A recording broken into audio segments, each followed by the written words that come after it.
If you can sing this opera aria, I'll marry you." Malia's hand froze on the water pitcher. The man at table 12, the one everyone whispered about, stared at her with dark eyes that seemed to see straight through her uniform into every broken dream she carried. Hyun Min. That's what the manager called him when he thought nobody was listening. The name alone made grown men nervous. "I'm sorry, what did you just say?" Her Rwandan accent got thicker when she was confused, and right now, she was very confused. "La donna è mobile. Verdi. Sing it perfectly and I'll marry you tonight." He wasn't smiling, but something danced in his eyes, like he knew a secret she didn't.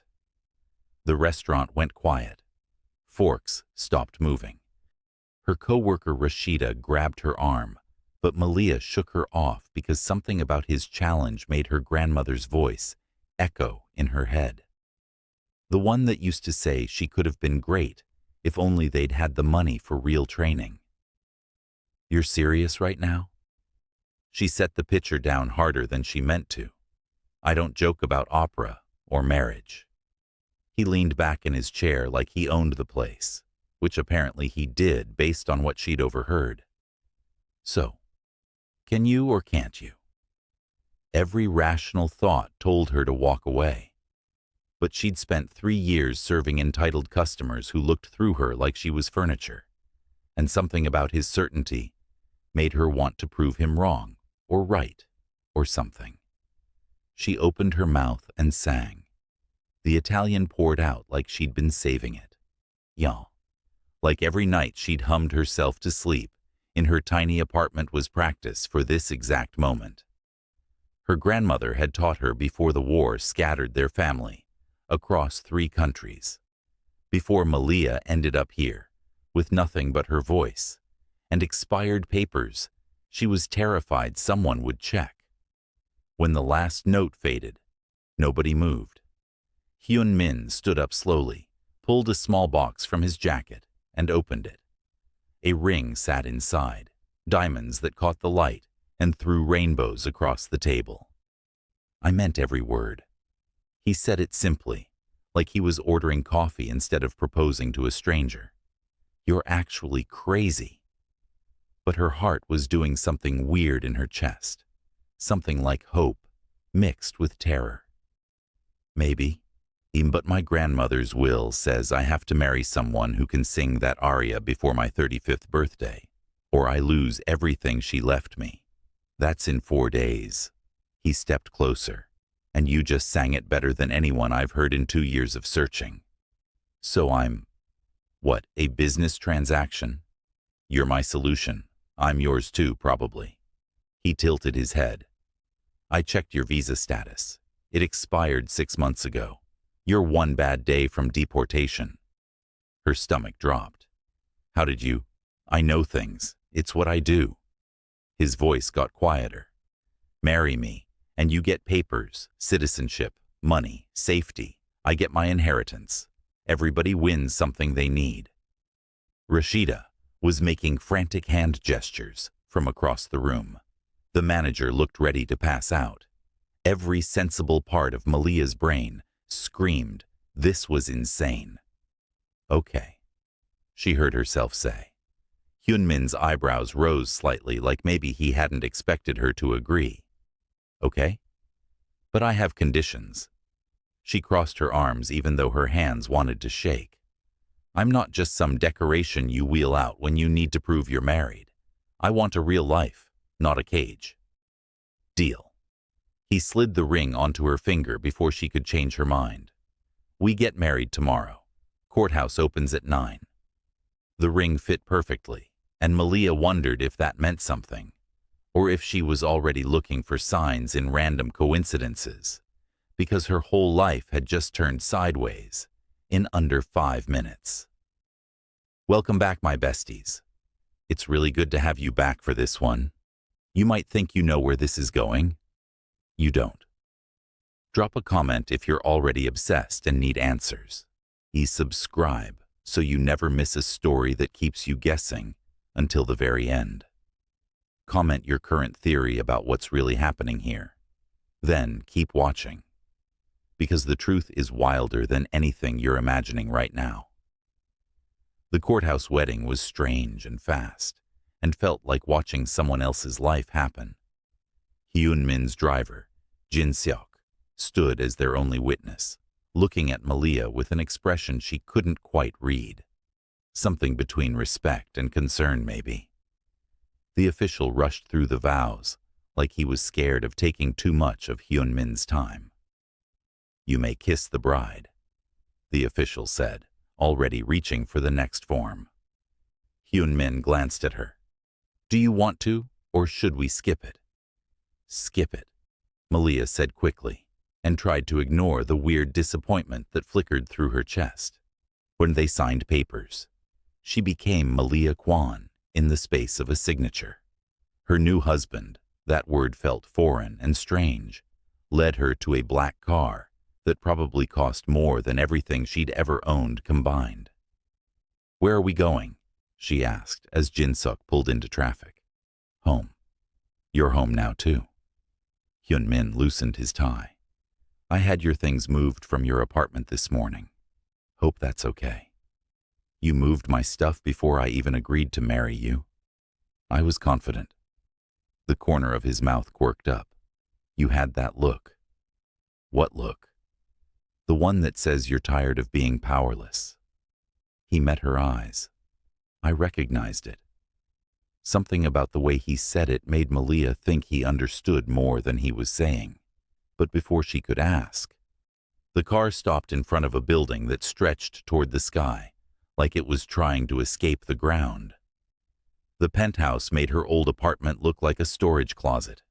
Windows everywhere, showing the whole city spread out below. Furniture that looked like it belonged in magazines. Everything white and clean, and so far from anything she knew that for a second she couldn't breathe properly. "Your room is that way." Hyun Min pointed down a hall. "Mine's the opposite direction. Bathrooms between them. Kitchens stocked. Code for the door is your birthday. I got it from your visa application." "Wait, that's it?" She turned to face him. "We're just living like roommates?" "I fulfilled my grandmother's will. You got papers and citizenship. It's enough." "Except it's not, though." Her voice came out sharper than she meant. People don't work like this. Marriage doesn't work like this." "In my world it does." He shrugged out of his jacket. "Get some rest. Tomorrow Jin Seok will take you wherever you want to go." He disappeared down his hallway before she could argue, and Malia stood in her new life wondering what exactly she'd traded her old one for. The first week passed in a blur of paperwork and awkward silences. Hyun Min left before sunrise, came back after midnight. She'd see him sometimes at breakfast, where he'd drink coffee and read things on his tablet while she ate rice and eggs, and tried not to feel like an intruder in her own home. On day 8, she cornered him in the kitchen. "What am I supposed to do all day?" "Whatever you want." He didn't look up. "Shop. Sleep. You watch TV." "I want to work." "You don't need to work anymore." "I need to do something." She stepped into his line of sight, so he had to acknowledge her. "I was 3 semesters into a music education degree before I ran out of money. I want to finish." That made him look up. Really look at her for the first time since the wedding. "You want to teach music?" "I want to do something that matters." She held his gaze. "Your money's nice, but I'm not built to sit around looking pretty." Something crossed his face. Surprise, maybe, or respect. "Done. I'll have Jin Seok enroll you at the university. Best music program in the country." Just like that? Just like that. He set down his cup. "You sang that aria perfectly. You clearly know what you're doing. Why would I stop you?" His phone started ringing before she could respond. He glanced at the screen, and his whole body changed, went tense and focused in a way that reminded her He wasn't just some rich guy. He was someone people feared. I have to take this. He was already moving toward the door. Hyunmin. He paused, hand on the doorframe. Thank you for the school thing. His expression softened just slightly. You earned it. That aria was the best I've heard in 2 years of searching. Then he was gone, and she was alone again, in their beautiful empty penthouse. University started the following Monday, and Malia threw herself into classes like a drowning person, grabbing a rope. Music theory, pedagogy, vocal performance, everything she'd thought she'd lost forever when her visa expired and her money ran out. Her classmates were younger and richer and looked at her sometimes like they wondered what her story was. But when she sang, in the quiet of the night, I heard your voice look, guiding it up and loudness is what was near. Your technique is remarkable. Have you considered performance instead of education? I like teaching. Malia gathered her sheet music. Performance it's complicated. Complicated how? The older woman's eyes were sharp and kind at the same time. I spent a long time having people tell me I wasn't good enough. The truth came out before Malia could stop it. Teaching feels safer, I guess. Safe is boring. Professor Kwok handed her a flyer. There's a showcase in the spring. I'm putting you in it whether you like it or not. That night, Hyunmin came home early for the first time since the wedding. Malia was practicing scales in the living room and didn't hear him until he spoke. Your professor called me. She spun around, heart jumping. He stood by the entrance looking less tired than usual, jacket over his shoulder like maybe he'd actually left work at a reasonable hour. She did what?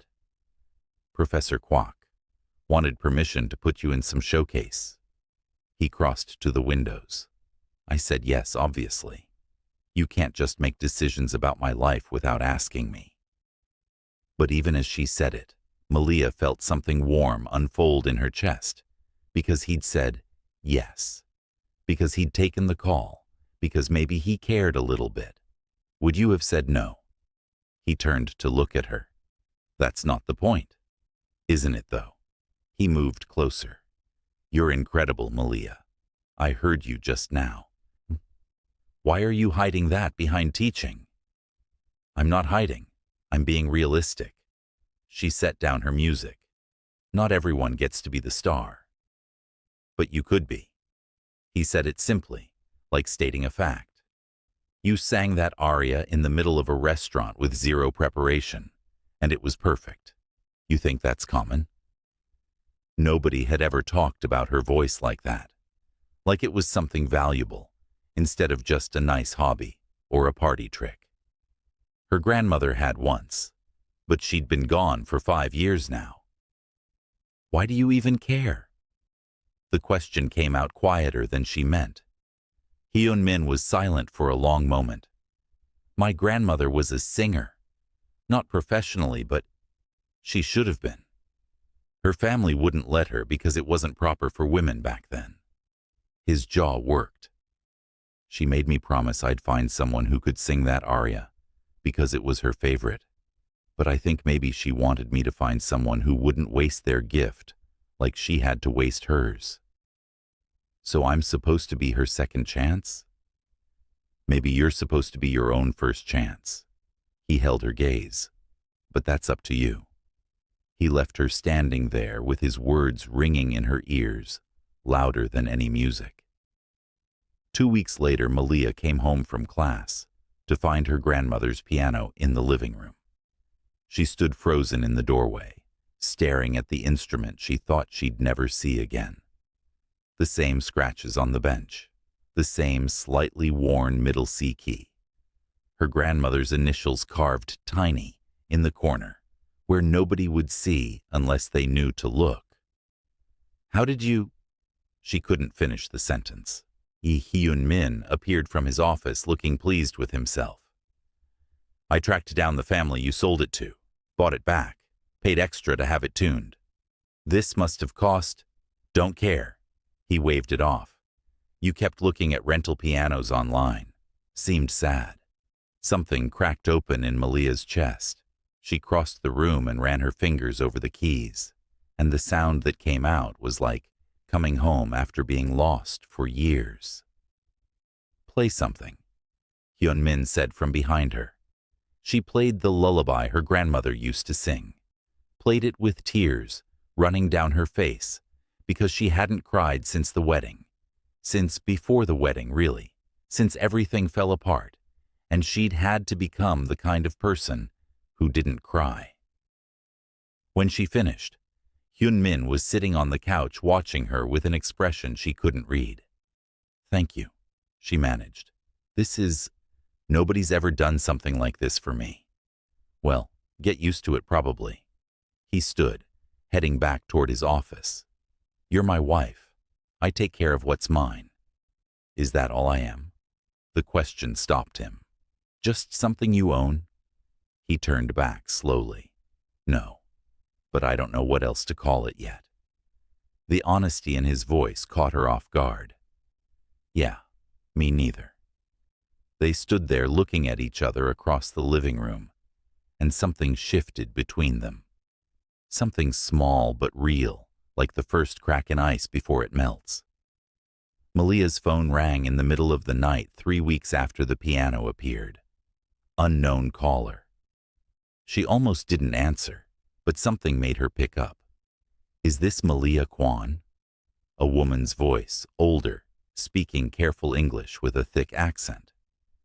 "Yes." "Who is this?" "I'm Hyun-min's mother." A pause. "We need to meet." Her heart started racing. "Does he know you're calling?" "My son doesn't know many things. Tomorrow, 2 p.m., Cafe Bora on 5th Street. Come alone." The line went dead. Malia sat in the dark living room holding her phone, mind spinning. Hyun-min had never mentioned his mother, never mentioned any family except his grandmother. She should probably tell him about the call, but something in the woman's voice had sounded urgent, maybe, or desperate. She went alone. Cafe Bora was small and tucked away, the kind of place you'd miss if you weren't looking. The woman sitting by the window was elegant and sharp-looking, wearing pearls and an expression that could cut glass. "You came." She gestured to the other chair. "Sit." "Why did you want to meet me?" Malia stayed standing. "Because you married my son for his money, and I want to know what you're really after." No warmth, no pretense. "He told you that?" Malia slid into the chair slowly. "He told me nothing. He never does."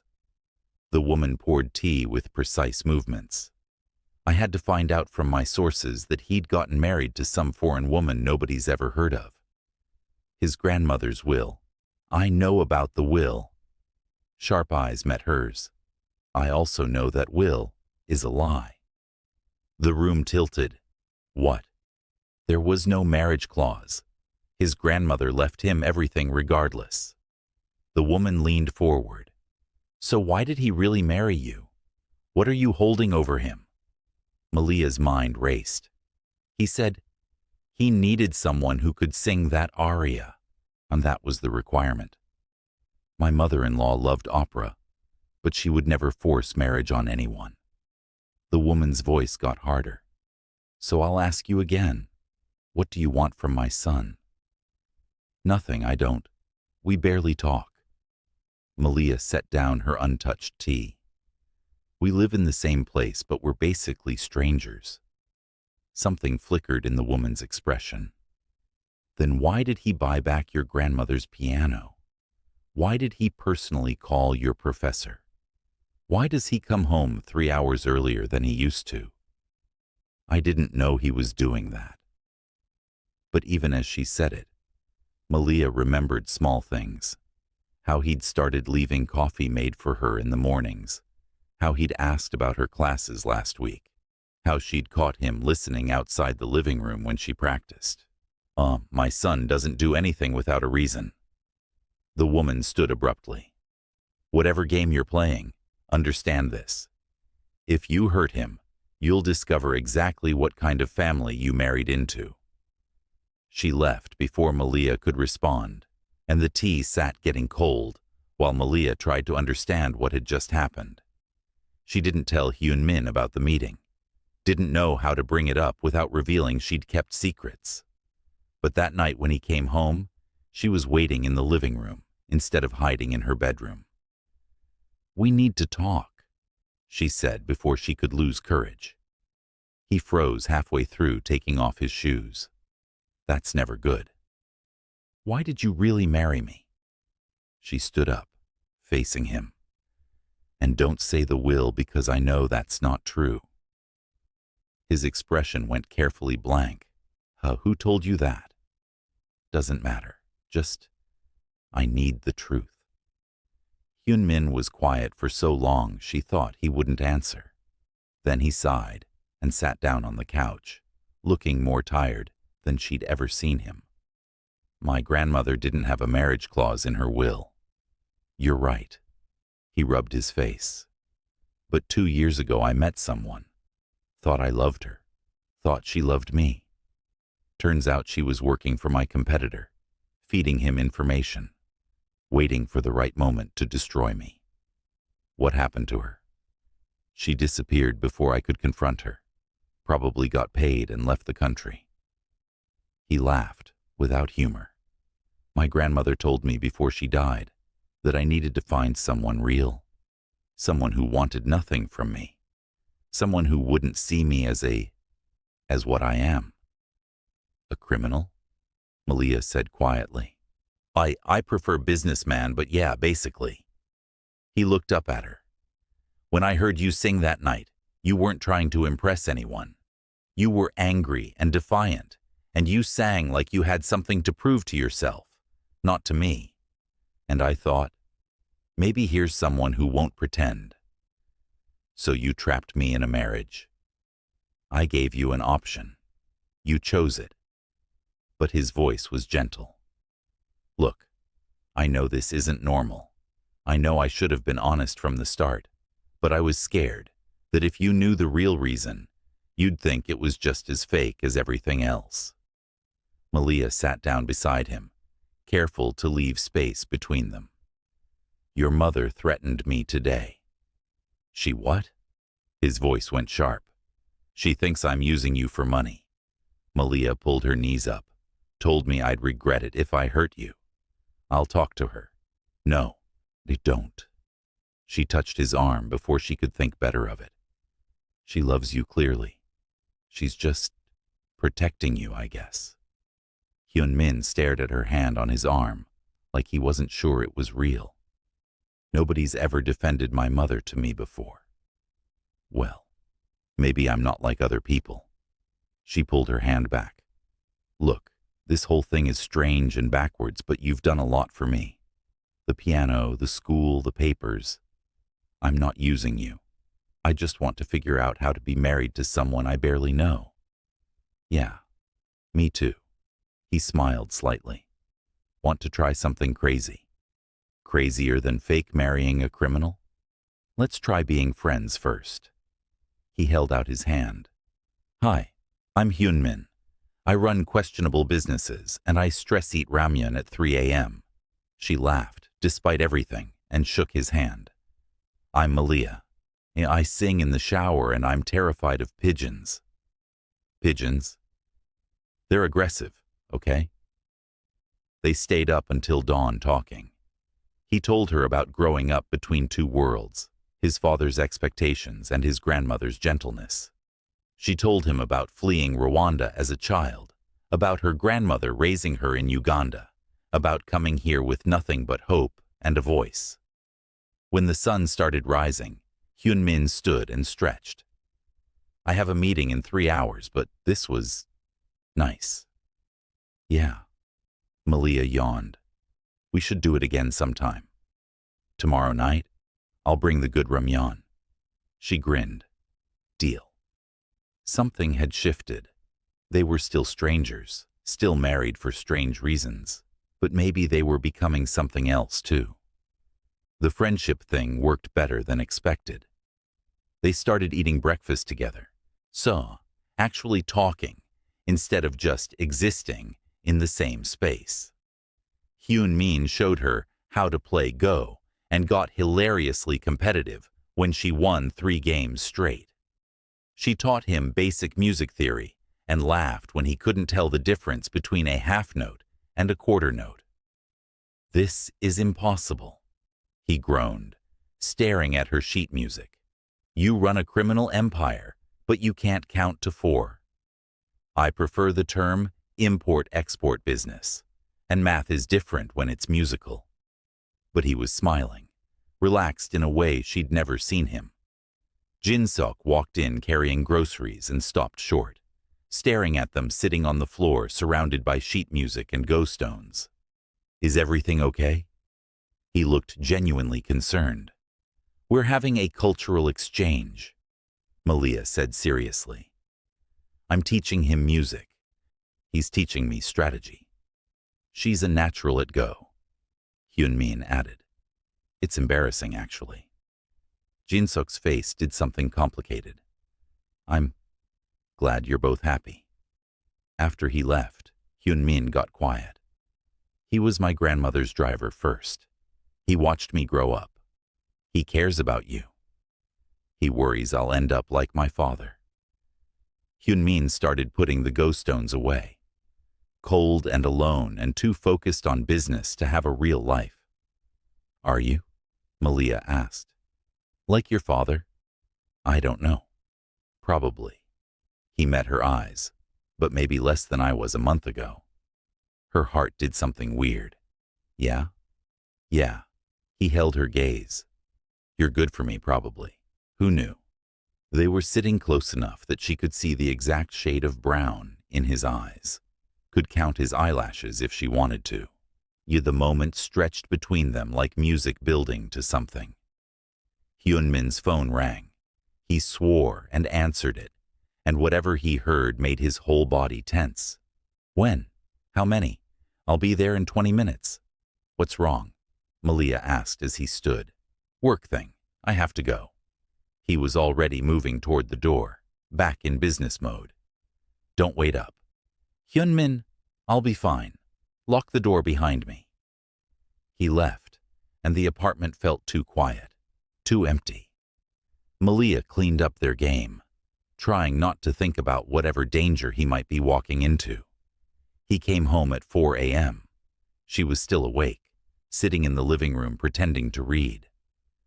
"You didn't lock the door," he said, toeing off his shoes. "I was waiting for you." She set down her book. "Are you okay?" "Why wouldn't I be?" "Because you left in a hurry, and you look exhausted, and there's—" She pointed at his jacket. "That's blood."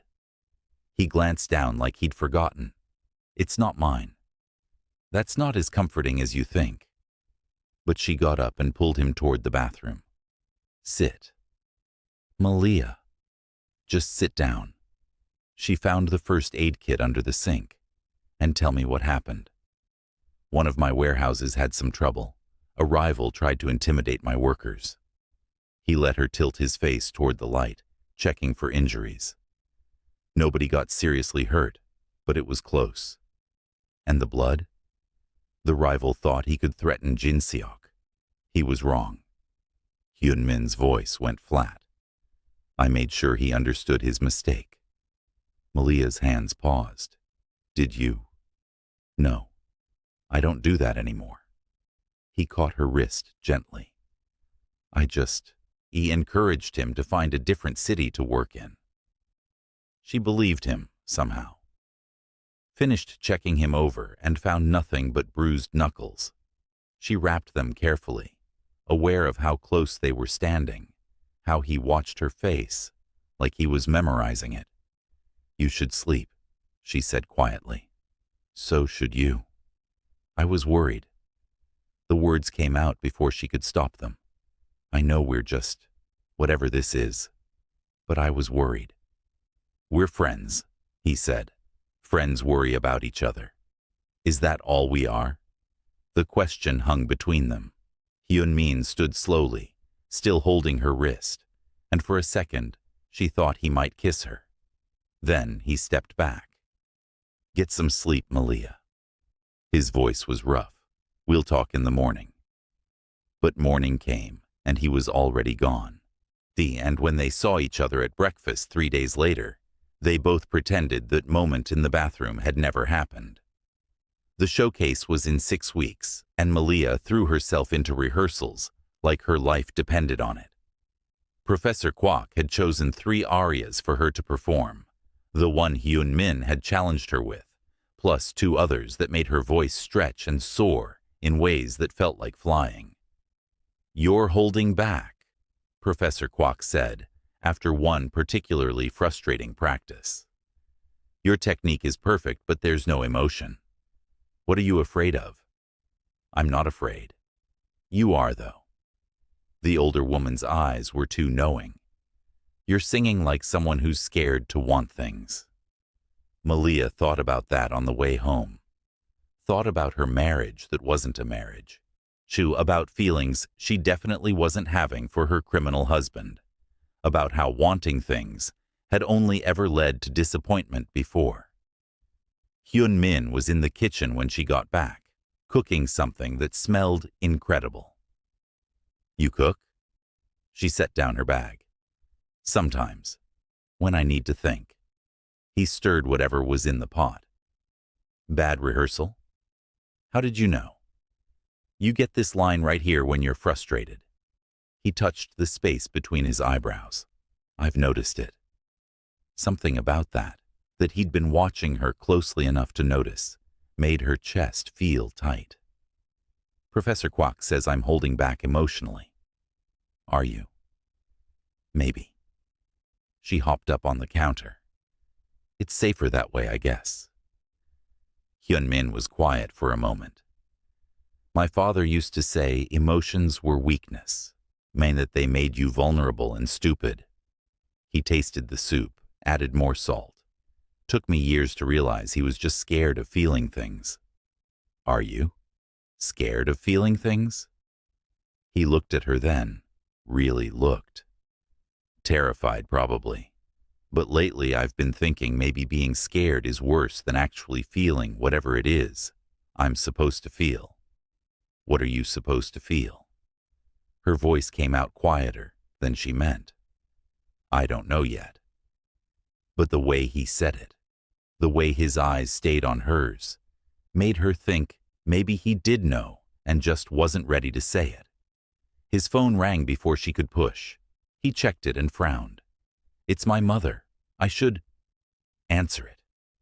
Malia slid off the counter. "I'll set the table." She listened to his side of the conversation while pulling out plates and chopsticks. His voice went formal and cool when he talked to his mother, like he was reporting to a boss, instead of talking to family. "No, I'm not coming to dinner. Because I have plans. With my wife, actually." A pause. "Yes, she's still here." "No, it's not temporary." His voice got harder. "Mother, I have to go." He hung up, looking frustrated. "You didn't have to lie about having plans," Malia said carefully. "I wasn't lying. We're eating dinner together. That's plans." He ladled soup into bowls. "She wants to meet you properly. Keep asking when I'm bringing you to family dinner." "Do you want to bring me?" "I don't want to subject you to my family." He sat down across from her. "They're a lot. I met your mother already, remember?" Malia picked up her spoon. "She threatened me, but she seemed like she cared about you." "She cares about the family legacy. It's different." But he looked thoughtful. "Would you even want to meet them? You'd have to pretend we're actually in love or whatever." "Are we not?" The question came out before she could stop it. "In love, I mean, or whatever." Hyunmin's spoon paused halfway to his mouth. "Are we?" "I don't know." Malia felt her face get hot. "But we're not something, right?" "Right." He set his spoon down. "Okay, here's the truth. I like you. More than I planned to.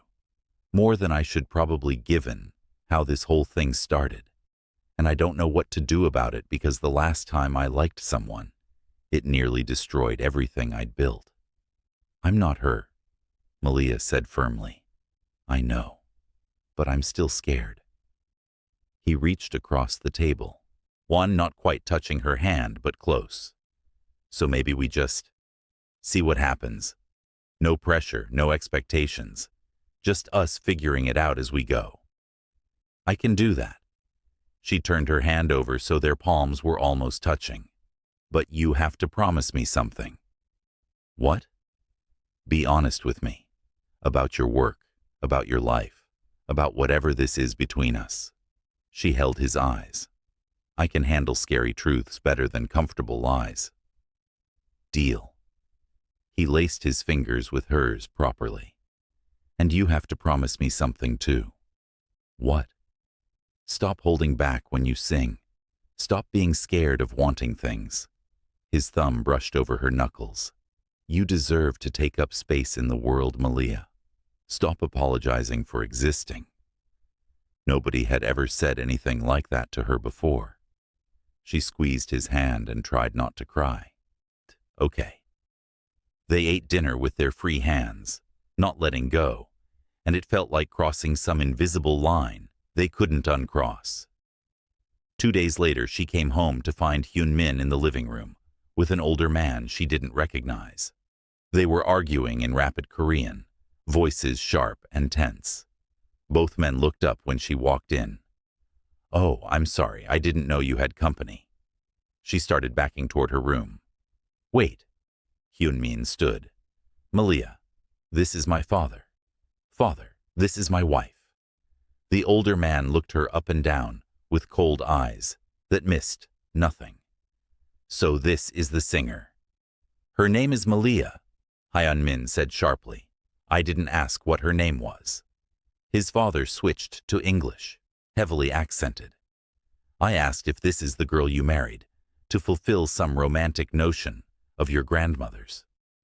It's nice to meet you too, sir, Malia said evenly, refusing to be intimidated. His father's eyebrow rose slightly. You have spine, at least. That's something. Father came to discuss business, Hyun Min said tightly. We're almost done. No, we're not. His father sat back down. We haven't discussed your inheritance yet. There's nothing to discuss. Grandmother left it to me. She left it to you on the condition you honor her memory. His father's voice got sharp. Marrying some refugee for papers isn't honoring anything. Don't talk about her like that. Hyun Min's voice went dangerous. Why not? It's true, isn't it? His father looked at Malia. Tell me, girl, did you even know who he was when you married him? I knew enough. Malia crossed her arms. I knew he kept his promises. I knew he was honest about what he wanted.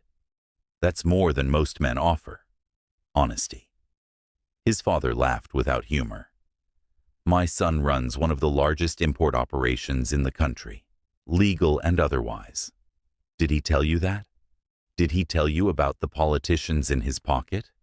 The judges who owe him favors? The bodies that have... That's enough. Hyun Min's voice cut through the room like a blade. Get out. Excuse me? I said get out of my home. Hyun Min stood. You want to question my marriage, my choices, my life. Fine. But you don't get to do it in front of my wife. You don't get to make her uncomfortable in her own home. His father stood slowly. You're choosing her over family.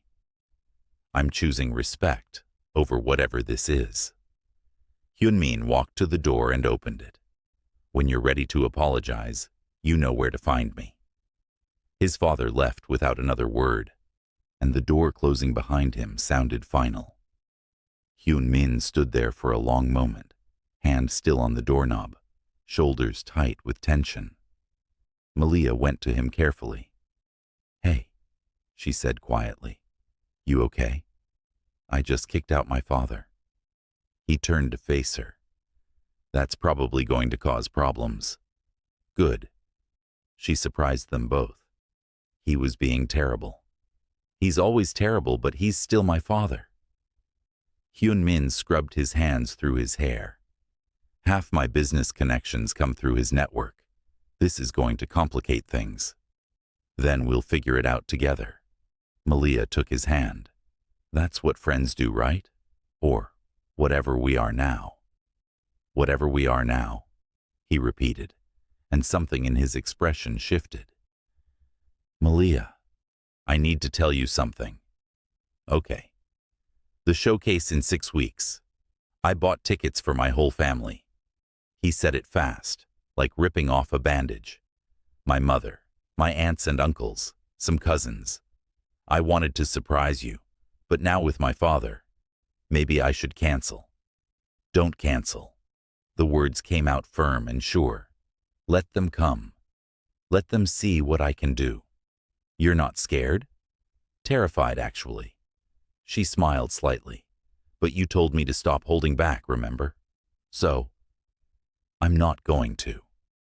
He pulled her into a hug then, sudden and tight and warm. She froze for a second, then hugged him back, feeling his heart racing against her ear. Thank you, he said into her hair, for being you, for not running when things get complicated. Well, we're married.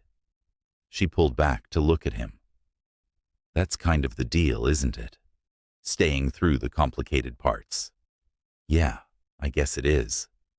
He tucked a strand of hair behind her ear, hand lingering against her cheek. Malia, His phone rang. Again. He groaned and pulled away to answer it. What? When? I'll be there in 30 minutes. He hung up looking grim. There's a problem at one of the warehouses. I have to go. Be safe, she said. Always am. But he paused at the door. Hey, Malia? Yeah? I'm glad I married you. He said it simply, like stating fact. Just thought you should know. Then he was gone, and she was standing in the living room with her heart doing gymnastics in her chest, wondering when exactly she'd fallen for her fake husband.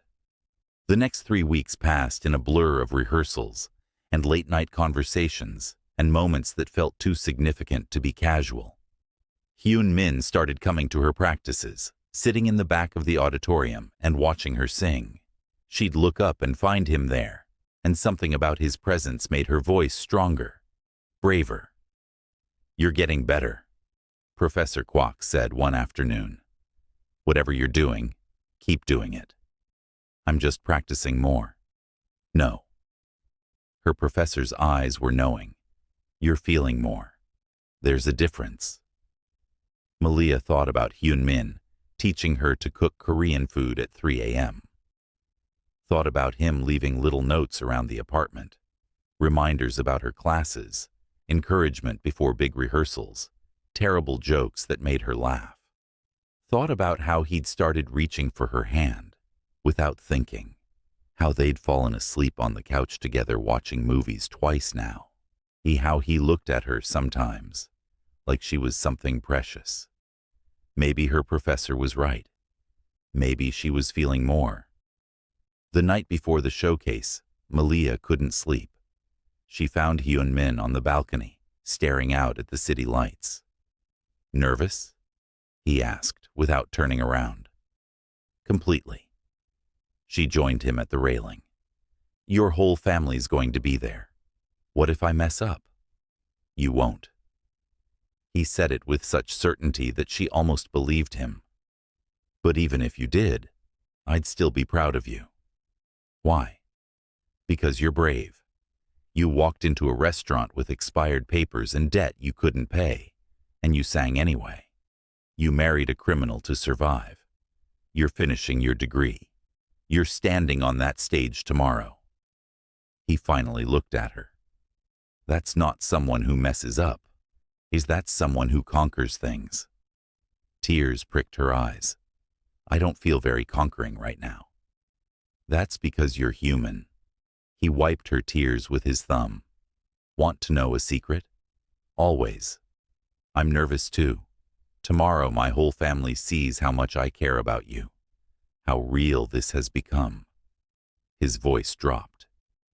That terrifies me probably more than any business deal I've ever made. How real has it become? Her voice came out barely a whisper.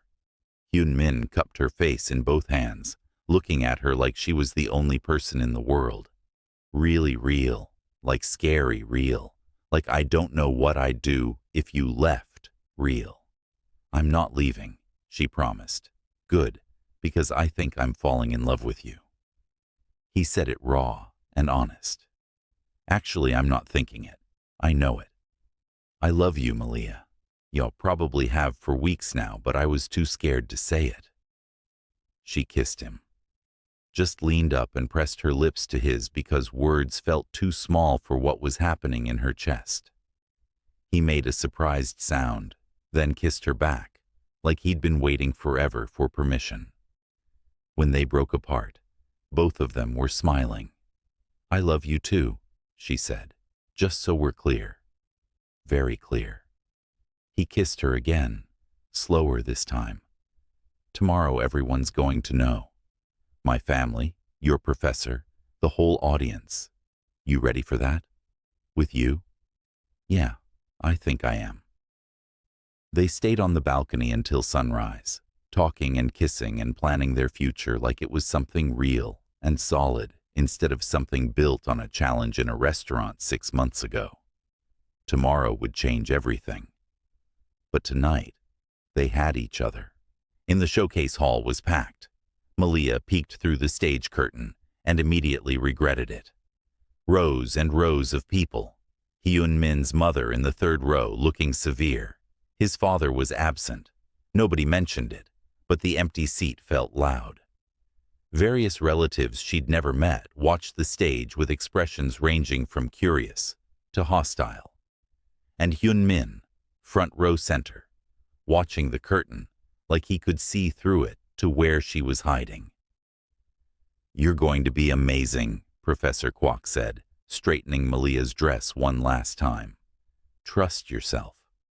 The first two performers were good, really good. Malia's stomach churned as she waited backstage. Her hands felt cold and shaky. What if she forgot the words? What if her voice cracked? What if Hyun-min's family hated her even more after this? Then it was her turn. She walked onto the stage and the lights were bright and hot, and the audience was a dark mass of judgment. She found Hyun-min's face in the crowd, and he smiled, that small private smile that was just for her. The pianist started the intro. Malia opened her mouth and sang. The aria poured out of her, but different than it had been in the restaurant. That night she'd sung with anger and defiance.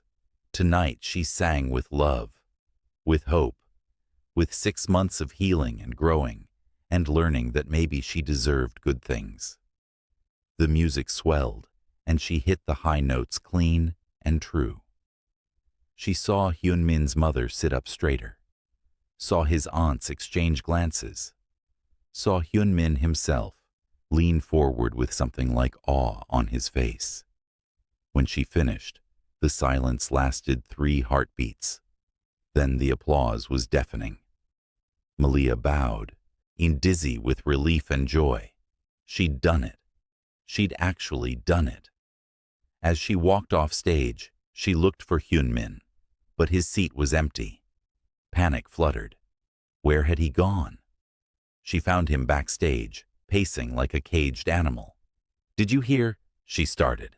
He cut her off with a kiss that made her forget words entirely. When he pulled back, his eyes were shining. You were perfect, beyond perfect. I don't even have words for what that was. He cupped her face. My mother actually smiled. Do you understand how rare that is? Where did you go? I looked for you and you weren't. I had to see you immediately. He kissed her again. Had to tell you how incredible you are, how lucky I am, how much I love you. I love you too, she laughed, giddy with success and his arms around her. Can we go home now? I want to get out of this dress. Soon. First, my family wants to meet you properly. He grimaced. I know, I'm sorry, but I promise I'll make it quick. The family gathering was in a private room at a restaurant that probably cost more per meal than Malia used to make in a month. Hyunmin's mother stood when they entered, and for a second, Malia thought she might say something cruel. Then she bowed. Slightly, but definitely. Your performance was acceptable, she said in careful English. Mother, it was beyond acceptable, Hyunmin said firmly. It was extraordinary. Perhaps. His mother's lips quirked almost into a smile. You have talent, daughter-in-law. That much is clear. Daughter-in-law. The words hit Malia square in the chest. Acceptance, maybe, or at least acknowledgement. The dinner was long and mostly in Korean that Malia didn't understand. Hyunmin translated the important parts, compliments on her voice, questions about her studies, not so subtle inquiries about when they'd have children. That last one made them both choke on their food. Maybe focus on graduating first, Hyunmin managed, and Malia squeezed his hand under the table in gratitude. His father never showed. Nobody mentioned it, but Malia saw the way Hyunmin checked his phone, the way his jaw tightened every time the restaurant door opened. On the ride home, she took his hand. He'll come around eventually, probably. Maybe, maybe not. Hyunmin stared out the window. I told him I chose you. I meant it. That doesn't mean it doesn't hurt. He looked at her, surprised. Yeah, it does hurt, actually. Then let it hurt. She leaned against his shoulder. You don't have to pretend with me, remember? And that's our deal. He pulled her closer, pressing a kiss to her hair. Best deal I ever made. 2 weeks later, everything fell apart. Malia was at the university library when her phone rang. Unknown number. She almost ignored it, but something made her answer. Is this Malia Kwan? A man's voice, unfamiliar. Yes. Who is this? A friend. I have information about your husband you need to see. A pause. Meet me at Riverside Park in 1 hour. Come alone. I don't think 1 hour. Or I'll send these documents to every news outlet in the city. The line went dead. Malia sat frozen, heart racing. This was obviously a trap. Obviously dangerous. She should call Hyunmin immediately. But what if this person really did have information? What if there was something about Hyunmin she didn't know? She went alone. The man was waiting by the river, ordinary looking in a way that felt deliberate. He handed her an envelope without greeting. What is this? She didn't open it. Proof that your husband married you as part of a business deal with his father. The man's voice was flat. The old man agreed to retire and hand over his connections if Hyunmin settled down. You were convenient timing. That's not true. But her hands shook as she opened the envelope. Inside were documents, email exchanges, bank transfers. A contract dated 2 weeks before she'd met Hyunmin, outlining terms of succession that included marriage as a requirement. He needed a wife. You needed papers. Everyone wins. The man smiled without warmth. Except you thought it was real, didn't you? Thought he actually loved you. He does love me. But her voice sounded far away. Does he? Or did he just convince you of that so you'd play your part? The man stepped closer. Ask yourself, why did he really search for 2 years to find someone who could sing that aria?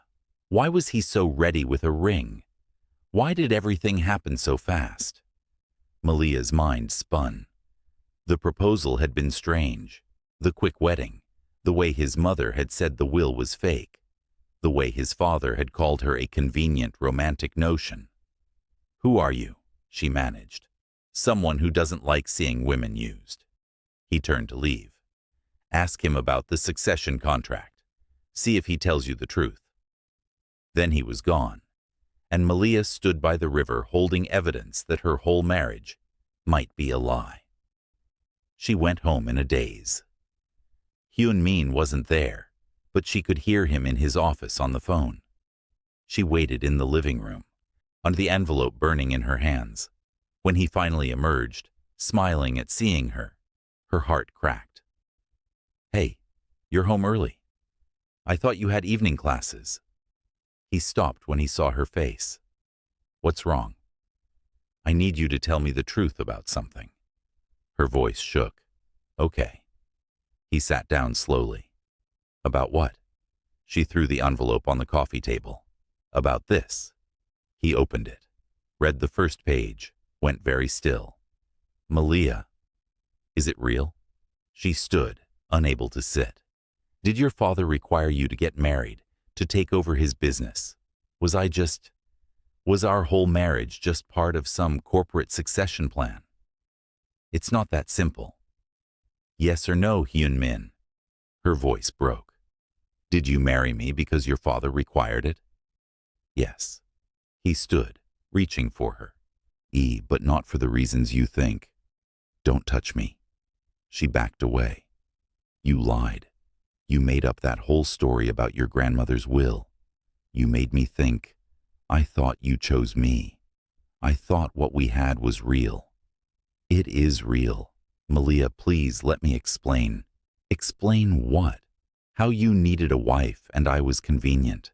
How you probably planned that whole opera challenge because you knew I'd be desperate enough to say yes." Tears were streaming down her face now. "I trusted you. I fell in love with you. And this whole time it was just..." "What?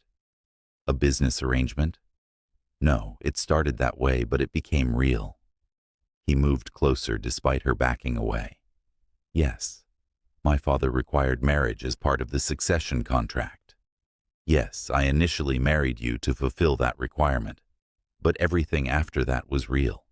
The piano, to the school, falling in love with you. All of it was real." "How am I supposed to believe that?" She wiped her face angrily. "How do I know any of it wasn't just you playing a part?" "Because I'm telling you the truth now." His voice cracked.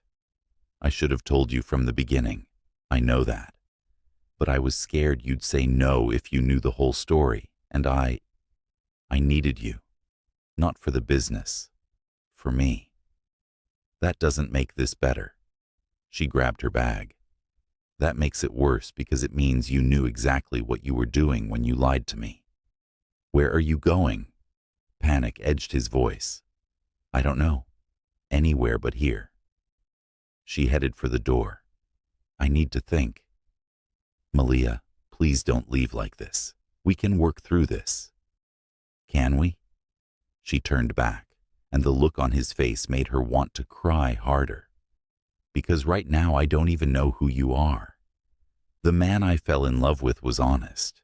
You're just another person who used me." "I never used you." He stepped toward her, but she held up a hand. "Don't. Just don't." She opened the door.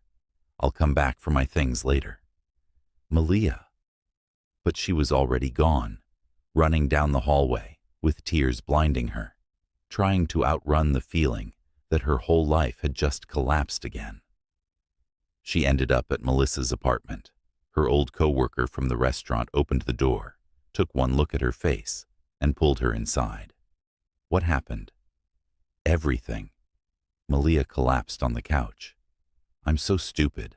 I thought he loved me. The Mafia husband." Melissa sat beside her. "What did he do?" Malia told her everything. The contract, the lies, the feeling of being played. Melissa listened without interrupting, then handed her more tissues. "Okay, he definitely should have told you from the start. That's messed up." Melissa's voice was firm. "But, do you think he loves you now? Like regardless of how it started?" "I don't know." Malia buried her face in her hands. "How can I trust anything he says after this?" "I'm not saying trust him. I'm saying think about his actions. Melissa pulled up Malia's chin. Did he treat you like a business deal? Or did he treat you like someone he cared about? Malia thought about the piano, the notes of encouragement, the way he'd defended her to his father, the way he looked at her like she was the best thing in his life. I don't know, she repeated. Maybe he's just really good at lying. Or maybe people can start something for the wrong reasons and have it become the right thing anyway. Melissa squeezed her hand. I'm not telling you what to do, but don't throw away something real because it started out fake. Half the marriages in the world probably start with lies. Doesn't mean they can't become true. Malia stayed on Melissa's couch that night, staring at the ceiling, wondering if she was running from pain or from the fear that if she went back, she'd forgive him too easily. Her phone buzzed constantly, text after text from Hyun Min. I'm sorry. Please come home. Let me explain properly. I love you. I'm so sorry. Please just talk to me. She turned her phone off and tried to sleep. But all she could see was his face when she'd left, devastated and lost, and so unlike the confident man who'd challenged her to sing 6 months ago. Maybe Melissa was right. Maybe something that started wrong could become right. Or maybe she was just looking for excuses to go back to someone who'd broken her heart. 3 days passed. Malia stayed with Melissa, went to classes in a daze, ignored Hyun Min's calls and messages. Professor Kwok pulled her aside after vocal practice. Want to tell me why you're singing like someone died? My marriage might be over. The words felt heavy. Might be. Professor Kwok leaned against the piano. That sounds like it's still up to you. He lied to me about why we got married. Turns out I was just a requirement for his business deal with his father. Was that all you were? Her professor's eyes were too sharp. Because I've seen how that man looks at you, how he reorganized his schedule to come to your rehearsals, how he bought out 3 rows of tickets for your showcase and invited his entire family. That's not business, that's love. Or guilt. Maybe both. Professor Kwok crossed her arms. Look, I don't know your whole story, but I know this. Running away when things get hard is easy. Staying and fighting for something you care about is brave. You've been brave about everything else in your life. Don't stop now. Malia walked home slowly after class. Home. She still thought of the penthouse as home even after 3 days away. That probably meant something. When she opened the door, the apartment was dark. For a second, she thought Hyun Min wasn't there. Then she saw him sitting in the living room in the dark, still wearing yesterday's clothes. You came back, he said quietly. I came for my things. But she didn't move toward her bedroom. Right, of course. He stood unsteady. I'll help you pack. Have you slept? She couldn't help asking. Not really. Been working mostly. Trying to fix. He gestured vaguely. Everything. They stood there in the dark living room, the space between them feeling like miles. I owe you a real explanation, he said finally. Not an excuse. Just the truth. Will you listen? Malia wanted to say no, wanted to pack her things and leave and never look back. But something in his voice, the raw honesty, made her nod. They sat at opposite ends of the couch. Hyun Min stared at his hands like the words were there. My father built his empire from nothing. He's ruthless and cold, and I spent my whole childhood trying to be exactly like him, because I thought that was strength. He looked up at her. My grandmother was the opposite, warm and kind, and she loved opera, because it was emotional and messy, and everything my father wasn't.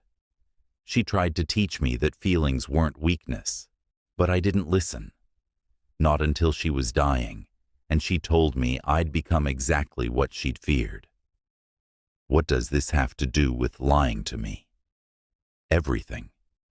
He ran his hands through his hair. She didn't have a marriage clause in her will. You were right about that.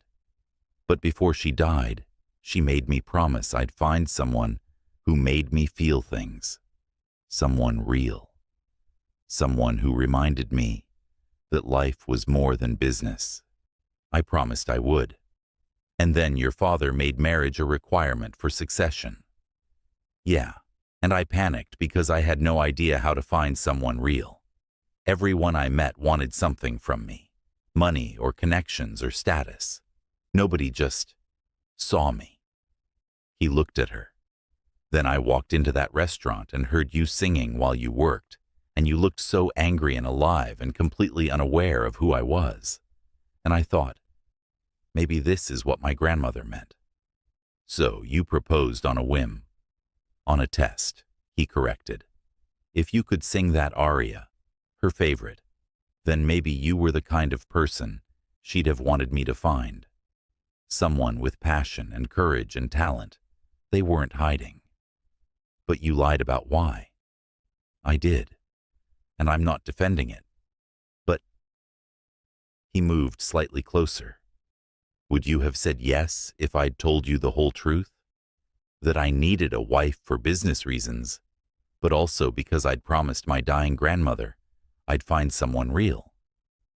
That sounds worse, doesn't it? Like I was using you twice.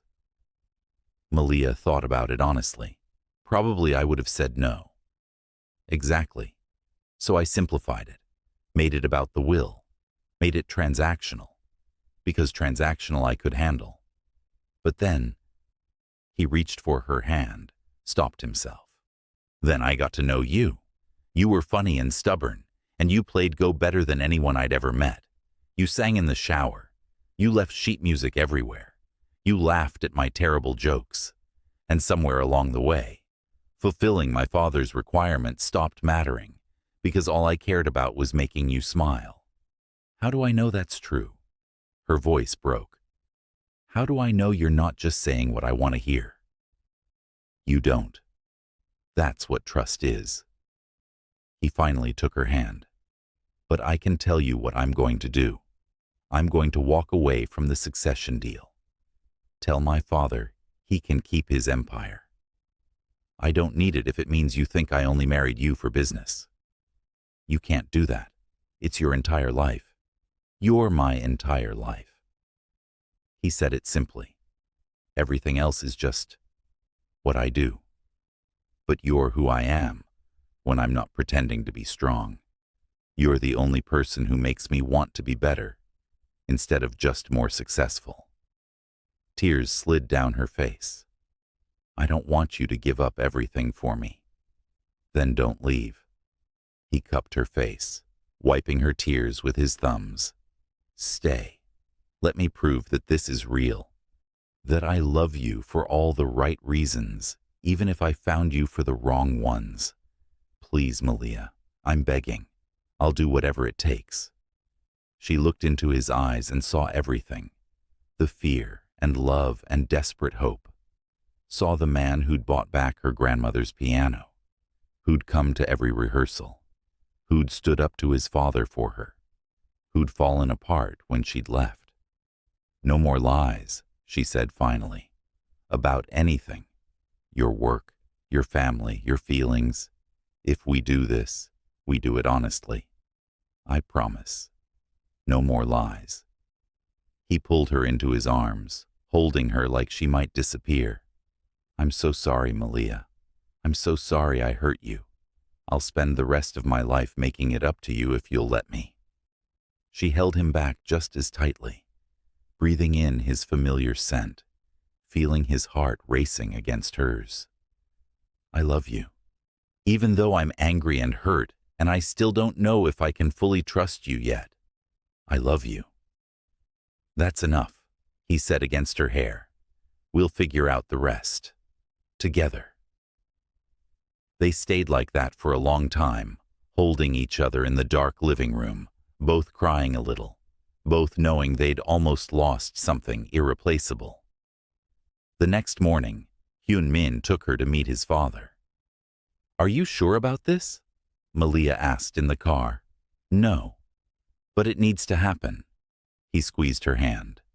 "You should know everything, including what kind of family you married into."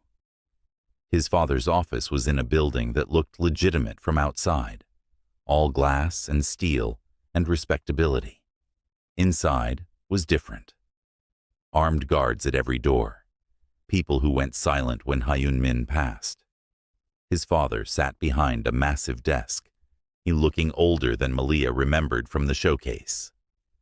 "So you came back," he said to Malia without greeting. "She's not the one who left," Hyun Min said sharply. "I need to talk to you about the succession agreement." "There's nothing to talk about. You married. You fulfilled the requirement. I'm walking away from it." Hyun Min's voice was steel. "Keep your empire. I don't want it anymore." His father went very still. "You're choosing her over everything I built? I'm choosing her over everything you built me to be. There's a difference." Hyun Min stood straighter. "You made me cold and calculating and ruthless, because that's what you value.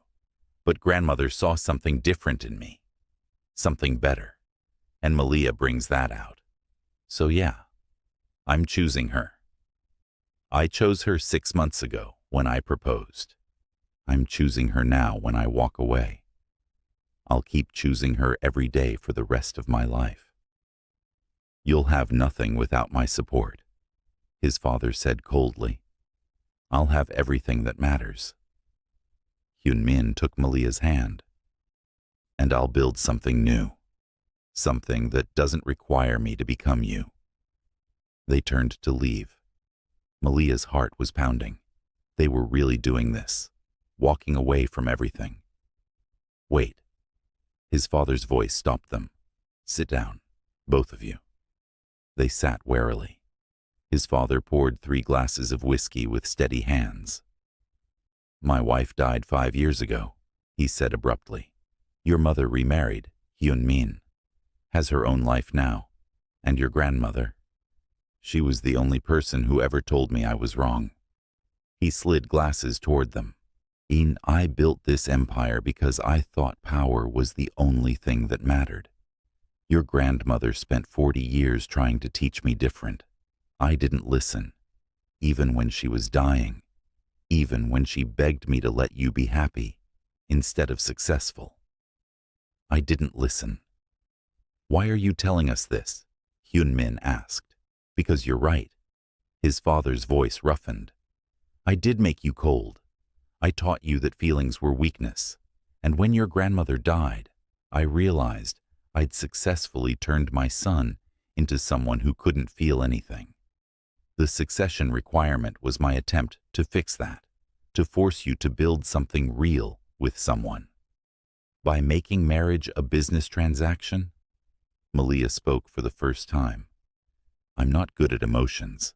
I don't know how to tell my son I want him to be happy, so I made it a requirement. Gave him no choice." His father met Hyun Min's eyes. "Your grandmother would hate that. Would hate that I turned love into another business deal." "She would." Hyun Min agreed quietly. "So, here's what I'm going to do." His father pulled out papers. "I'm removing the marriage requirement from the succession contract. You inherit because you're my son, not because you fulfilled some arbitrary condition. And if you still want to walk away, I'll understand." Hyun Min stared at the papers. "Why now?" "Because I heard you sing," his father said to Malia. "At the showcase. I was there, in the back, and I saw how my son looked at you. The way I used to look at my wife before I let business kill everything good in me." He stood. "Don't make my mistakes, Hyun Min. Don't choose power over love. So don't become me." He left them sitting there with the contract and the whiskey and the weight of everything unsaid. "Did that just happen?" Malia managed. "I think my father just gave us his blessing." Hyun Min sounded dazed. "I didn't know he was at the showcase. I looked for him." He came. She squeezed his hand. He heard me sing, and he came. What do I do? He looked at the papers. Do I take over his empire or walk away? What do you want to do? Hyunmin thought about it. Really thought. I want to build something different. Something that's mine. Something I can be proud of. He looked at her. But I also don't want to throw away everything he built out of spite. Maybe there's a middle path. Take over but change it. Make it legitimate. You turn it into something my grandmother would have been proud of. That sounds hard. Probably impossible. He smiled slightly. But I've got a really smart wife who could help me figure it out. I don't know anything about criminal empires. Good. Maybe that means you'll see solutions I can't. He pulled her close. Will you help me? Build something new together? Yeah. She kissed him softly. I think I will. They signed the papers, walked out of his father's office holding hands, started planning a future that was theirs, instead of something inherited or required. It wasn't perfect. They still had trust to rebuild. Malia still got angry sometimes when she remembered the lies. Hyunmin still got scared that she'd leave. But they worked on it. Together. 6 months later, everything had changed, and nothing had changed. Malaya graduated top of her class with a degree in music education. Hyunmin spent those 6 months systematically dismantling his father's illegal operations and transforming them into legitimate businesses: import, export, real estate, entertainment. It was brutal work that took 18-hour days and made him enemies. But he did it with Malia beside him, supporting him, believing in him. His father retired completely, moved to the coast, sent them postcards occasionally with terrible jokes written on them. His mother hosted family dinners monthly, where she still corrected Malia's chopstick technique, but also asked about her teaching applications with genuine interest. They were happy. Really happy. And then the final test came. Malia came home one evening to find Hyunmin in his office, just staring at his computer with an expression she'd learned to dread. What happened? She set down her bag. Someone leaked information about my father's old operations to the media. His voice was tight. They're implying I knew about everything, that I was involved. Were you? She had to ask. Some things. Yeah. I handled logistics sometimes when I was younger, before I understood what I was really doing. He looked up at her. I was never directly involved in anything violent, but I knew what my father was. I helped him anyway. So what do we do? We. He stood. Malia, this could destroy everything. My reputation, the businesses, possibly legal trouble. You should distance yourself. File for divorce or separation or something. Protect yourself. Or I could stand beside my husband and fight this together. She crossed her arms. Your choice, which one sounds better to you? I don't want you dragged into this mess. Too late. I married into this mess, remember? We're a team now. That's how marriage works. She moved to his computer. Show me what they have. The leaked information was bad. Details about smuggling operations, bribed officials, money laundering. Most of it was his father's work, but Hyunmin's name appeared in documents dating back 8 years. We need a lawyer, Malia said, and you need to make a statement before the media controls the narrative. What kind of statement? The truth. She took his hand. That you were raised in this world. That you helped your father when you were younger and didn't question it. That when your grandmother died, you realized you wanted something different. That you've spent the last year building legitimate businesses. That you're cooperating fully with investigators. The truth. The truth could send me to prison. Maybe. Or maybe honesty about your past gives you credibility about your future. She squeezed his hand. We figure this out together, like we figured out everything else. They held a press conference 3 days later. Hyun-min stood at a podium with Malia beside him and told the truth. All of it. His father's empire, his own involvement, his decision to change, the transformation of the businesses. He answered every question honestly, even the ones that made him look bad. When it was over, Malia held his hand in the car on the way home. "That was brave," she said. "That was terrifying." But he looked lighter somehow. "Think it'll work?" "I don't know. But at least you can sleep at night, knowing you were honest." The fallout was intense. Investigations were opened. Some of their reformed businesses lost clients who didn't want to be associated with the scandal. Hyun-min was called to testify multiple times.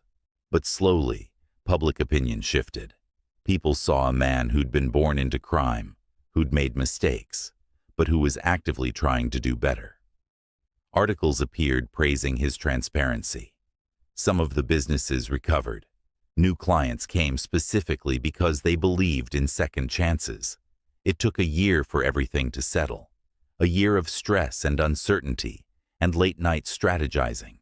A year of Malia and Hyun-min against the world. A year that made their marriage real in ways the first year never had. 2 years after the challenge in the restaurant, they threw a party. Not for business or family obligations, just for themselves. Invited everyone who'd been part of their strange journey. Melissa came with her new husband. Professor Kwok brought her wife. Jin Seok showed up with his girlfriend, who turned out to be hilarious and completely unafraid of him. Even Hyun-min's father came, looking uncomfortable in casual clothes, but trying. "Speech," Melissa called out halfway through the evening. "You two need to give a speech." Hyun-min looked at Malia. She nodded. They stood together. "We don't really do speeches," Hyun-min started, "but I guess we should probably say something. 2 years ago, I challenged a woman I didn't know to sing an opera aria," he continued. "I told her if she sang it perfectly, I'd marry her. I thought I was being clever, thought I'd found a solution to my problems. He thought I had everything figured out. I was terrified and desperate and completely unprepared." Malia picked up the story. "I sang because I was angry and tired of being powerless. I said yes to his proposal because I needed papers and safety. Neither of us knew what we were actually signing up for." "Turns out marriage is complicated," Hyun-min said, "especially when it starts with lies and requirements and family business deals. But also turns out marriage can become real, even when it starts fake," Malia added, "if both people are willing to be honest, to be brave, to choose each other even when it's hard." "Especially when it's hard," Hyun-min agreed. "So thank you all for being here, for supporting us, for believing we could build something real out of something ridiculous." "To ridiculous beginnings," Malia raised her glass.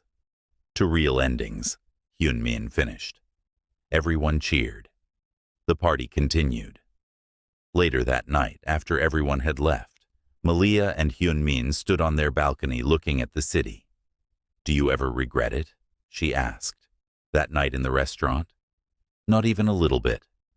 He pulled her close. "Do you?" "Sometimes I can't believe I was brave enough to say yes." She leaned into him. "But mostly I'm just glad I did." "Me too." He kissed the top of her head. "Want to know a secret?" "Always." "I had that ring in my pocket for 3 weeks before I met you. I kept going to restaurants hoping I'd find someone who could sing that aria. Started to think my grandmother's advice was impossible to follow, that there was no such thing as someone real." He turned her to face him. "Then you proved me wrong, in the best possible way. I love you," she said simply. "I love you too." He kissed her softly, "Even though you still can't tell the difference between a half note and a quarter note." And even though you still get irrationally competitive about go. They laughed together, comfortable and easy and real. Inside, the apartment was messy with party cleanup they'd deal with tomorrow. Downstairs, the city hummed with life. In their pockets, phones might buzz with business emergencies or family drama or any number of complications. But right now, on this balcony, they had each other. Had the life they'd built through honesty and choice and love that had started fake and become more real than anything either of them had known before. Sing something, Hyunmin said. What? Sing the aria. The one from that night. I want to hear it now. 2 years later. See how it sounds. So Malia sang. The same notes, the same words, but different somehow. Not angry or desperate anymore. Just full. Full of everything they'd been through and built and become. When she finished, Hyunmin had tears in his eyes. What? She asked. That's what love sounds like, he said. That's what choosing each other every day sounds like. That's what we are now. Yeah, she agreed. I guess it is. They stood together under the stars. Two people who'd started as strangers with a challenge, became spouses through necessity, and ended up as partners who'd chosen each other through everything. It wasn't the traditional love story, wasn't the safe or simple path, but it was theirs. 3 years after that night in the restaurant, Malia stood backstage at the National Opera House. Not as audience, not as a student, as the lead soprano for the evening's performance. She was wearing an actual opera costume, had a dressing room with her name on it, and in 20 minutes would walk onto that stage in front of 2,000 people. She was completely terrified. There was a knock at her door. 5 minutes, Ms. Kwan. Ms. Kwan. She still wasn't used to it, wasn't sure she ever would be. The door opened and Hyunmin slipped inside. He looked different these days, less severe, more relaxed. Running legitimate businesses suited him better than the stress of hiding illegal operations. His hair was longer. He smiled more. He'd even started taking piano lessons, though he was truly terrible at it. You're not supposed to be back here, she said. I bribed the stage manager. He crossed to her, cupping her face. Had to see you before you go on. I'm going to mess up. I'm going to forget the words, or hit a wrong note, or you're going to be perfect. He kissed her forehead, just like you were 3 years ago when you sang in that restaurant. Just like you've been every single day since. That's not true. I've been a mess sometimes. We've both been messes sometimes. He smiled. That's what makes this real. We're not perfect people having a perfect marriage. We're complicated people choosing each other anyway. I love you, she said for probably the 1,000th time. I love you too. He straightened her costume. Now go out there and show everyone what I heard that first night. Show them why I knew immediately I wanted to spend my life hearing you sing. He left before she could cry and mess up her makeup. The stage manager appeared again. Showtime, Miss Kwan. Malia walked onto the stage. The lights came up. The orchestra began. She opened her mouth and sang. The aria was different this time. Not Verdi, not La Donna è mobile. This was Puccini, O mio babbino caro. The story of a woman begging her father to let her marry the man she loved. The story of choosing love over everything else. The story of her and Hyunmin, basically. She sang it with everything she had, with 3 years of marriage behind her, with trust rebuilt and broken and rebuilt again, with love that had started as a challenge and become the foundation of her entire life. When she finished, the silence lasted forever. Then the applause was thunder. The audience stood. In the front row, Hyunmin was on his feet, clapping harder than anyone. tears streaming down his face without shame. His mother was beside him, actually smiling. His father was there too, looking proud in a way he probably didn't know how to express in words. Professor Kwok, Melissa, Jinseok, all their friends and family, everyone who'd been part of their complicated journey from challenge to choice to real love. Malia took her bow, looked at Hyunmin, mouthed, "Thank you," because none of this would exist without that ridiculous proposal 3 years ago. He mouthed back, "Always." And she knew he understood. Understood that she wasn't just thanking him for the proposal, but for every day after. For choosing to be honest when it was hard. For rebuilding trust when it was broken. For proving that love could be real, even when it started fake. The after party was at their penthouse. It was packed with people. Opera directors who wanted to hire her.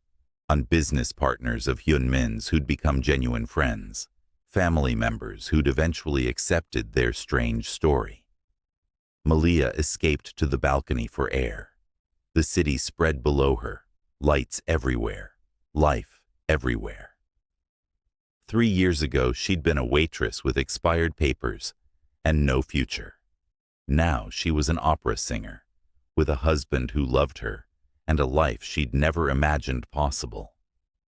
Hiding from your own party? Hyunmin joined her at the railing. Just thinking. She leaned against him. About how different everything is now. Better different or worse different? Definitely better. Complicated sometimes, but better. She turned to face him. Do you ever think about what would have happened if I'd said no that night? If I'd just walked away from your ridiculous challenge? All the time. His voice was serious. I think I would have kept searching, kept looking for someone who could sing that aria. But I don't think I ever would have found anyone like you. Probably because nobody else was desperate enough to say yes to a marriage proposal from a stranger. Or brave enough. He corrected. You were brave, Malia. You saw an opportunity, and you took it even though it was terrifying. That's not desperation. That's courage. We were both brave, I guess. She smiled. You were brave enough to admit you wanted something real instead of just successful. To choose love over power. To rebuild trust when I would have been justified never trusting you again. We make a good team. He pulled her closer, better than I ever expected when I made that challenge. Speaking of challenges. She pulled back slightly, suddenly nervous. I have something to tell you. His expression went cautious. Okay, good something or bad something? Good something probably. Scary something definitely. She took a breath. I'm pregnant. Hyunmin was shocked to the bone marrow, and he went into a frozen mood. His eyes didn't blink, nor could his feet move. Say something, she whispered. We're having a baby? His voice cracked. In about 7 months, yeah. She searched his face. I know we never really talked about kids. I know this wasn't planned. But I want this. I want us to have a family. I want... He kissed her. Deep and thorough, and filled with everything words couldn't say. When he pulled back, he was crying. I'm terrified, he admitted. I have no idea how to be a father. My own father was terrible at it, and I spent my whole childhood learning everything wrong. So we'll learn everything right together. She wiped his tears. We'll make mistakes probably, but we'll do it honestly, with love, with each other. A baby. He said it with wonder. We're going to have a baby. Yeah. She laughed, relieved and happy and scared. We are. They stood on the balcony holding each other, thinking about the future, about teaching a child to sing, about showing them that love wasn't always easy or simple or traditional, about proving that families could be built in the strangest ways and still be real. Inside, The party continued without them, their friends and family celebrating tonight's triumph, unaware of the new beginning being planned on the balcony. "We should tell everyone," Malia said eventually. "Yeah, not yet." Hyun-min held her tighter. "Let's just have this moment, just us, before everything changes again." "Everything's always changing," she pointed out. "I know. But you're the constant." He kissed her hair. "You're what stays real through all the changes. You and your voice and your courage and your ridiculous ability to beat me at go, even when I'm trying my hardest. That's because you get too competitive and make stupid moves. See? This is why I love you. You're not intimidated by me at all. I sang opera in front of 2,000 people tonight. You think I'm scared of you?" "Fair point," he laughed. "Come on, let's go back to the party. Let's celebrate everything. The performance, the baby, us, all of it." They walked back inside hand in hand. Someone had turned up the music. Melissa was teaching Hyun-min's father how to dance, which was hilarious. Professor Kwok was arguing enthusiastically with one of the opera directors about technique. Jin-suk was showing his girlfriend photos on his phone, probably embarrassing pictures of Hyun-min as a kid. Everything was messy and loud and perfect. Malia pulled Hyun-min onto the makeshift dance floor. They swayed together, not really dancing, just moving close and holding each other while their life happened around them. "Thank you," she said against his shoulder. "For what?" "For the challenge, for the proposal, for being honest eventually, for choosing me every day, for all of it. Thank you for saying yes." He pulled back to look at her. "Thank you for taking a chance on a ridiculous marriage proposal from a criminal in a restaurant. And thank you for seeing something in me worth saving. Thank you for teaching me that feelings aren't weakness. Thank you for singing that aria like your life depended on it." "It did depend on it," she smiled. "In a way. That aria changed everything." "Best decision I ever made," he agreed, "challenging you to sing it." "Best decision I ever made," she countered, "actually singing it." They kissed there in the middle of their crowded living room, surrounded by everyone who loved them, celebrating everything they'd built from a challenge and a lie and a desperate choice that had somehow become the most real thing either of them had ever known. 3 years ago, Hyun-min had smirked and offered marriage in exchange for a perfect aria. Malia had sung it with anger and desperation and raw talent. They'd married for the wrong reasons, lied about their motivations, broken trust, and rebuilt it piece by careful piece. And now here they were, opera singer and reformed criminal, wife and husband, soon to be parents, partners who'd chosen each other through every complication and challenge, who'd learned that love didn't have to start perfect to become perfect. That honesty mattered more than tradition. That family could be built from the strangest beginnings. Their story wasn't a fairy tale, wasn't clean or simple or traditional, but it was theirs, real and messy and beautiful in all its complicated glory. And really, that was the best ending they could have asked for. The craziest beginnings turn into the most beautiful endings, and these two proved that love doesn't need a perfect start to become something genuine. Tell me what you thought about their journey from that restaurant challenge to building an actual family together in the comments section. I've got more stories coming your way soon. See you then.